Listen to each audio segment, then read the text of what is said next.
Everyone, বহুত দিনৰ মূৰত আপোনালোকৰ মাজলৈ এটা নতুন ব্লগ লৈ আহিলোঁ। যিহেতু মামাই আমাক 10,000 টকাৰ চেক দিছে, সেই উপলক্ষে ইমান ভিৰৰ মাজত কালি ৰাতি কুঁৱলী কোবত আমাৰ এয়া চকীবিলাকত পানীৰ অৱস্থা দেখিছেনে? এতিয়া আমি আহি আপোনালোকৰ কাৰণে এয়া একদম পানী চানী পেলাই থৈছোঁ। খালি কাপোৰ এখন নানিলোঁ মচিবৰ কাৰণে। এয়া দেখিছে চকীৰ অৱস্থা। আপোনালোকে পাৰিলে কাপোৰ এখন লৈ আহিব মচিবৰ কাৰণে। চব চকীতে পানী আছে। আমি আহি সোনকালে এইখিনি কৰিছোঁ, যিমানখিনি পাৰিছোঁ। আপোনালোকে কাপোৰ এখন লৈ আহিব।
অসংখ্য মানুহ, আপুনি ভেৰাইটিজ ডিজাইনৰ মানুহ দেখি পালোঁ কালি। আৰু এনেকুৱা মানুহৰ ভিৰ খাবলৈ পোৱা নাই। ভোকত একদম পগলা হৈ গৈছে। মানুহে যি পাইছে তাকেই খাইছে।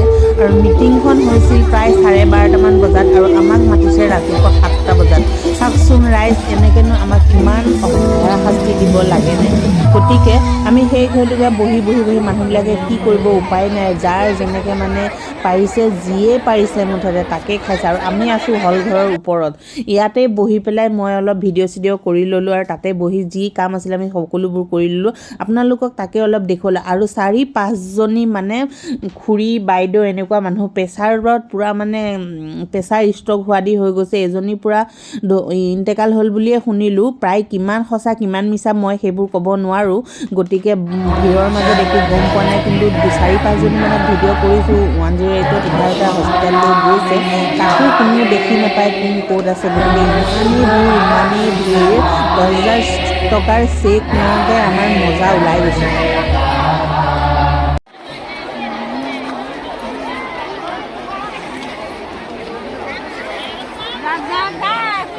মই গোলাঘাট উন্নয়ন খণ্ডৰ গোলাঘাট গাঁও পঞ্চায়তৰ আহোম গাঁৱৰ নিবাসী। নমস্কাৰ, মোৰ নাম শ্ৰীমতী দীপিকা ৰবিদাস। মই থকা গোটটোৰ নাম ৰাংঢালী, আৰু ইয়াৰ ভিঅ হৈছে জোনাকী। মই 2018 চনৰ জুন মাহত আত্মসহায়ক গোটত যোগদান কৰোঁ। মোৰ গোটটোৰ নাম ৰেঙনি আত্মসহায়ক।